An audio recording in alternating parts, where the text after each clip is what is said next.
ఆంధ్రప్రదేశ్ రాష్ట్రంలో కాంగ్రెస్ పార్టీ ఆంధ్రప్రదేశ్లో పాతాళానికి పోయిన విషయం మనందరికీ తెలిసిందే.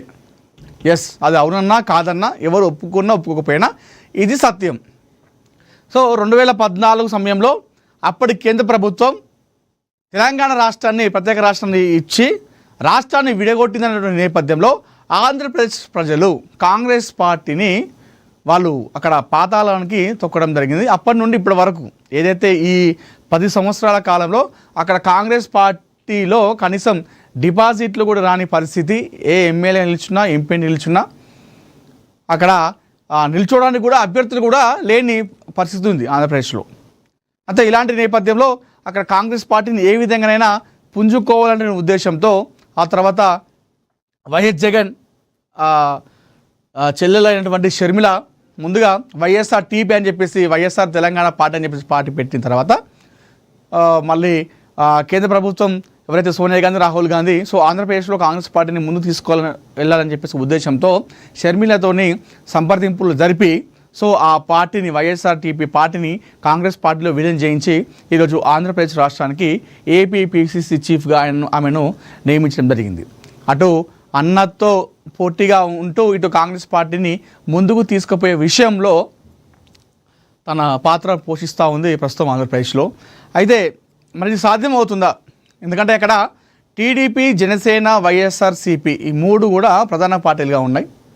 ఇలాంటి నేపథ్యంలో కాంగ్రెస్ పార్టీ నుండి అంత పెద్ద పెద్ద నాయకులు ప్రస్తుతం గతంలో ఉన్నటువంటి పెద్ద పెద్ద నాయకులందరూ కూడా టీడీపీలో ఇటు వైఎస్ఆర్సీపీలో చేరిపోవడం జరిగింది. అంబటి రాంబాబు అయితేనేమి, అదేవిధంగా బొత్స సత్యనారాయణ అయితేనేమి, కన్నాల ఇలా చాలామంది కూడా కన్న లక్ష్మీబాబు అయితేనేమి చాలామంది నాయకులు కాంగ్రెస్ నుండే వైఎస్ జగన్తో పాటు వైఎస్ఆర్సీపీలో వెళ్ళిపోవడం జరిగింది. అక్కడ అంత పెద్దగా చెప్పుకున్న నాయకులు, యాక్టివ్ ఉన్న నాయకులు ఎవరు లేరు. సో రఘువీరారెడ్డి మాజీ అక్కడ ఉమ్మడి రాష్ట్రంలో ఉన్నప్పుడు మన వ్యవసాయ శాఖ మంత్రి ఉండే కదా రఘువీరారెడ్డి గారు, కాస్త అప్పుడప్పుడు మనకు సోషల్ మీడియాలో కనిపిస్తూ ఉన్నాడు. మరి చూద్దాం. అయితే ఏపీ గొంతును రాజ్యసభలో వినిపించిన నేపథ్యంలో తాను రాజ్యసభ సీటు కోసం కోరిందంట మన షర్మిల. సో రాహుల్ గాంధీతోని భేటీ అయ్యేటువంటి అవకాశాలు ఉన్నాయి. ఈ నేపథ్యంలో సో కాంగ్రెస్ పార్టీ గురించి, కాంగ్రెస్ పార్టీ గొంతును, ఆంధ్రప్రదేశ్ ప్రజల గొంతుకను కాంగ్రెస్ పార్టీ తరపున వినిపించడానికి ఇక్కడ ఎవరు లేరు కాబట్టి తనకు ఛాన్స్ ఇవ్వాలంటే కూడా షర్మిల అయితే అక్కడ అభిప్రాయాన్ని ఆశావాహుల్లో తను ఉంది కాబట్టి సో మరి ఏమంటారు చూడాలి. ఎందుకంటే చాలా అవసరం. అంటే ఇప్పటి పరిస్థితుల్లో మరి ఆంధ్రప్రదేశ్లో కాంగ్రెస్ పార్టీ రావాలంటే చాలా అంటే చాలా కష్టపడాలి. మామూలు కష్టం కాదు అది. అదిగా దాన్ని ఏమంటారు, మన తలకిందులు అయితే కానీ కాంగ్రెస్ పార్టీ అక్కడ నిలదొక్కుకోవడం చాలా కష్టం ఇప్పుడున్న పరిస్థితుల్లో, రాజకీయ పరిస్థితుల్లో. మరి అక్కడ ప్రజలకి కోపం ఏంటంటే సమైక్యంగా ఉన్న రాష్ట్రాన్ని విడగొట్టిన పార్టీ కేంద్ర ప్రభుత్వం అప్పుడు కాంగ్రెస్ పార్టీ కాబట్టి సో ప్రజలు మొత్తం కూడా అక్కడ నుండి వెళ్ళగొట్టేసారు కాంగ్రెస్ పార్టీని. కనీసం కౌన్సిలర్లు, సర్పంచులు, వార్డు మెంబర్లు కూడా నిల్చోవడానికి అక్కడ జంకుతున్నారు ప్రజలు. ఓటు కూడా ఎవరు వేయట్లేదు, నిల్చోవడానికి కూడా అభ్యర్థులు ఎవరు కూడా అక్కడికి రావట్లేదు. సో పవన్ ఒక్క ప్యాకేజ్ స్టార్, జగన్ ఎక్కువ ఇస్తే అటు వెళ్తారు. కాంగ్రెస్ ఎమ్మెల్యే అనిరుద్ రెడ్డి ప్రాంతీయ విద్వేషాలు రెచ్చగొట్టద్దని వ్యాఖ్యలు, గో బ్యాక్ ఆంధ్ర వ్యాఖ్యలతో రాజకీయ దుమారం అంటూ కూడా మన వార్తలు చూసుకోవచ్చు. సో పవన్ వ్యవహారం ఏదైతుందో ప్రస్తుతం అది ఇప్పట్లో తొలగిపోయేలా లేదు. సో పవన్ కళ్యాణ్ ఏదైతే ప్రొఫెసర్ నాగేశ్వరరావు పవన్ కళ్యాణ్ పైన వ్యాఖ్యలు చేయడము, తర్వాత పవన్ కళ్యాణ్ అభిమానులు, జన సైనికులు అందరూ కూడా ప్రొఫెసర్ నాగేశ్వరరావుపై మాటల దాడి చేయడము, ఆ తర్వాత ఆయన బేషరతుగా నా మాటల్ని వెనక్కి తీసుకుంటున్నా అని చెప్పేసి వెనక్కి తీసుకున్నప్పటికీ కూడా సో ఈ యుద్ధం అనేది ఆగట్లేదు. అనంతరం వెనక్కి తీసుకుంటున్నా అన్న చెప్పినప్పటికీ కూడా అటు పవన్ కళ్యాణ్ అభిమానులు కావచ్చు, జన సైనికులు కావచ్చు, నాయకులు చాలామంది కూడా ప్రొఫెసర్ నాగేశ్వరరావు శైలి పైన కూడా చాలామంది మండిపడ్డారు. అయితే ఈ నేపథ్యంలో తెలంగాణలో ఉన్నటువంటి చాలామంది తెలంగాణ ఉద్యమకారులు, తెలంగాణ వాదులు ప్రొఫెసర్ నాగేశ్వరరావు గారికి అండగా వారు మీడియా సమస్య ఏర్పాటు చేయడం జరిగింది. చేసి పవన్ కళ్యాణ్ పైన తీవ్రమైనటువంటి వ్యాఖ్యలు చేయడం జరిగింది. సో ఇది ఇక్కడికి ఆగిపోయిందంటే నెక్స్ట్ డే మరొకసారి పవన్ కళ్యాణ్ తెలంగాణ జనసేన నుండి సంపత్ నాయక్ కావచ్చు, అదేవిధంగా ఆర్కే సాగర్ నటుడు కావచ్చు, తనీష్ కావచ్చు, మరికొంతమంది జనసేన తెలంగాణ జనసేన నుండి కూడా వారికి కౌంటర్ ఇవ్వడం జరిగింది. ఇలాంటి నేపథ్యంలో పవన్ కళ్యాణ్ పైన ఎప్పుడు కూడా ఏదో ఒక కౌంటర్ వేస్తున్నటువంటి జడ్చల్ ఎమ్మెల్యే అనిరుద్ రెడ్డి కూడా ఈ వ్యాఖ్యలపైన మరొకసారి కూడా ఆయన కౌంటర్ ఇచ్చిండు పవన్ కళ్యాణ్కి. పవన్ కళ్యాణ్ ఒక ప్యాకేజ్ స్టార్. సో పవన్ కళ్యాణ్ ఒక ప్యాకేజ్ స్టార్ అంటూ కూడా తను చెప్పడం జరిగింది.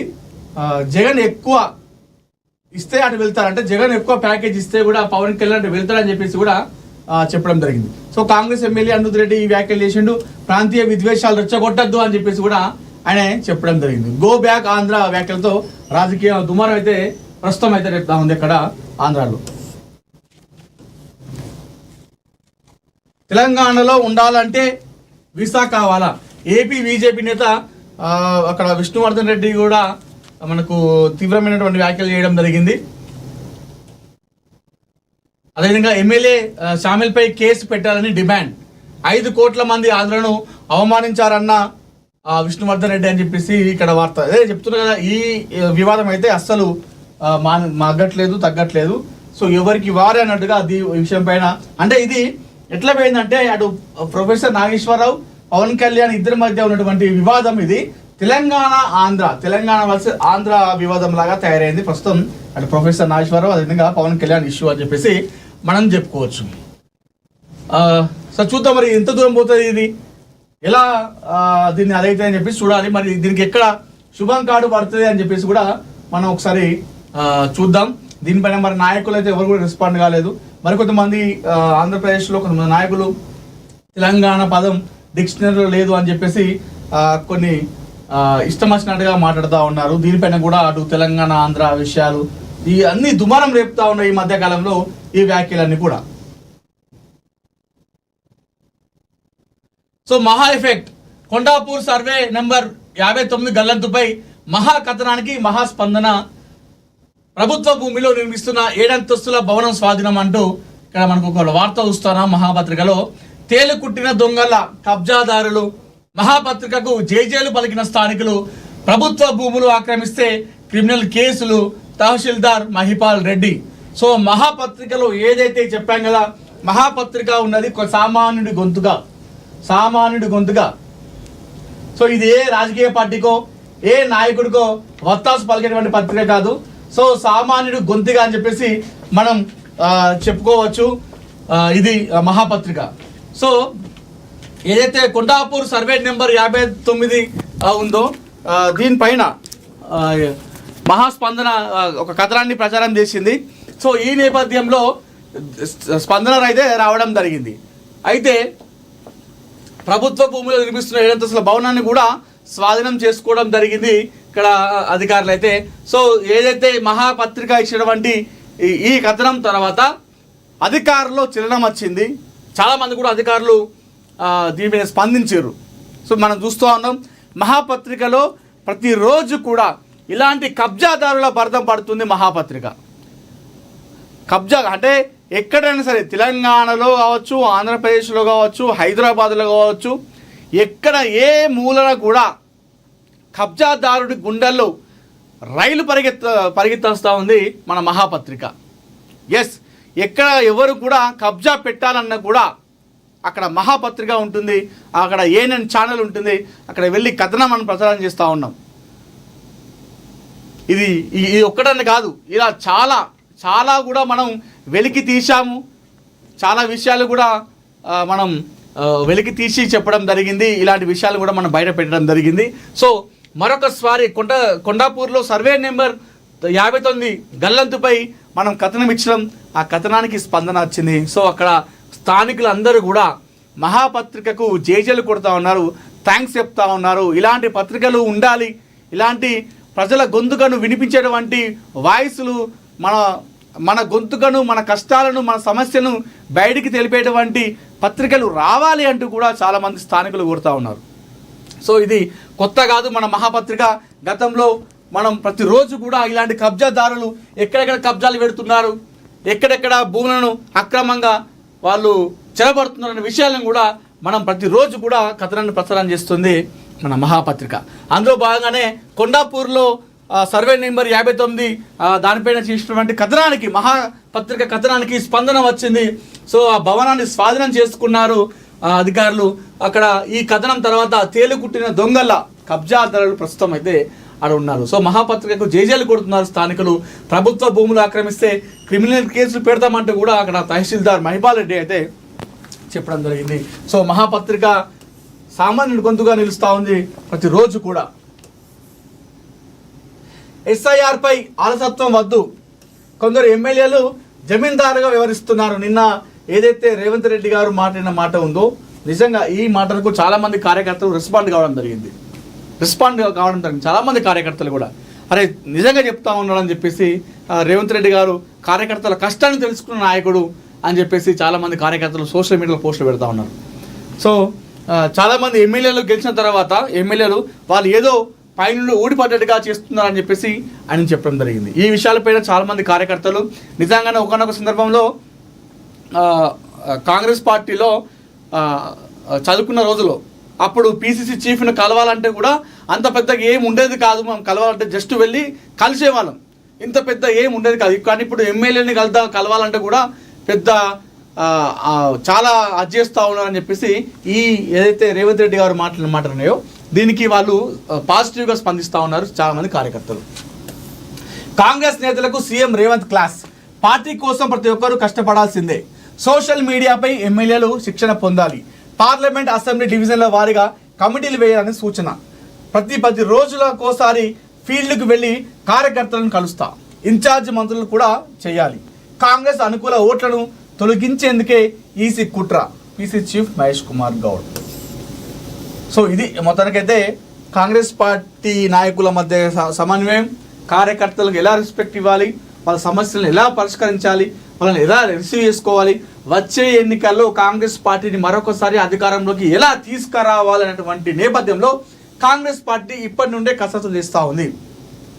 సార్వత్రిక ఎన్నికలకి మరో 2 సంవత్సరాలు ఉన్నప్పటికీ కూడా అటు సంక్షేమ పథకాలను, కొత్త పథకాలను తీసుకురావడం, వాళ్ళు ఇచ్చినటువంటి హామీలను నెరవేర్చడం,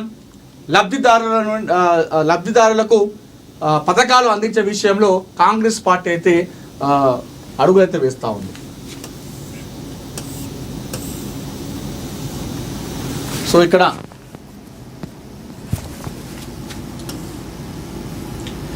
మైల్ స్టోన్ నిర్మాణ సంస్థకు షాక్, మహాకథనాల ఎఫెక్ట్. ఇందాక మనం చెప్పినాం కదా. సో ఏదైతే కొండాపూర్ సర్వే నెంబర్లో మహాపత్రిక ఇచ్చిన కథనానికి స్పందన వచ్చింది, ఆ భవనాన్ని స్వాధీనం చేసుకున్నారు అధికారులు. అదే తరహాలో మైల్ స్టోన్ పైన ఇచ్చిన మహాపత్రిక ఇచ్చిన కథనాలు మరెవ్వరు కూడా ఇవ్వలేదు. మైల్ స్టోన్ అరాచకాలు, మైల్ స్టోన్ ఆగడాలు అని చెప్పేసి ప్రతిరోజు కూడా అంటే ప్రభుత్వ భూములను పేద ప్రజలకు ఏ విధంగా వాళ్ళు చేస్తున్నారు, ప్రభుత్వ ఏదైతే భూములు ఉంటాయో దాన్ని ఏ విధంగా అక్రమంగా లాక్కుంటున్నారు, చెరబడుతున్నారు, నాలాలు, చెరువులు, కుంటలు ఇవన్నీ ఏమని చూడకుండా ఇష్టానుసారంగా వాళ్ళు ఎలాంటి పనులు చేస్తున్నారు విషయాలను కూడా మహాపత్రిక ఎప్పటికప్పుడు ఎండగడుతూ వచ్చింది. ఈరోజు మహాపత్రిక కథనానికి మరొక ఎఫెక్ట్ అని చెప్పుకోవాలి. ఇందాక నేను చెప్పినట్టు సామాన్యుడి గొంతుగా వ్యవహరిస్తూ ఉంది మహాపత్రిక అని చెప్పేసి మరొకసారి రుజువైంది. ఇక్కడ మైల్ స్టోన్ నిర్మాణ సంస్థకు షాక్, మహాకథనాల ఎఫెక్ట్. అత్వేలిలో అక్రమాలపై నోటీసులు జారీ చేసిన ఇరిగేషన్ అధికారులు, రాష్ట్ర వ్యాప్తంగా ప్రకంపనలు సృష్టించిన కథనాలు, NOCలు, అనుమతి పత్రాలు సమర్పించాలనే ఆదేశం, నాలాల ఆక్రమణపై రైతుల్లో ఆందోళన,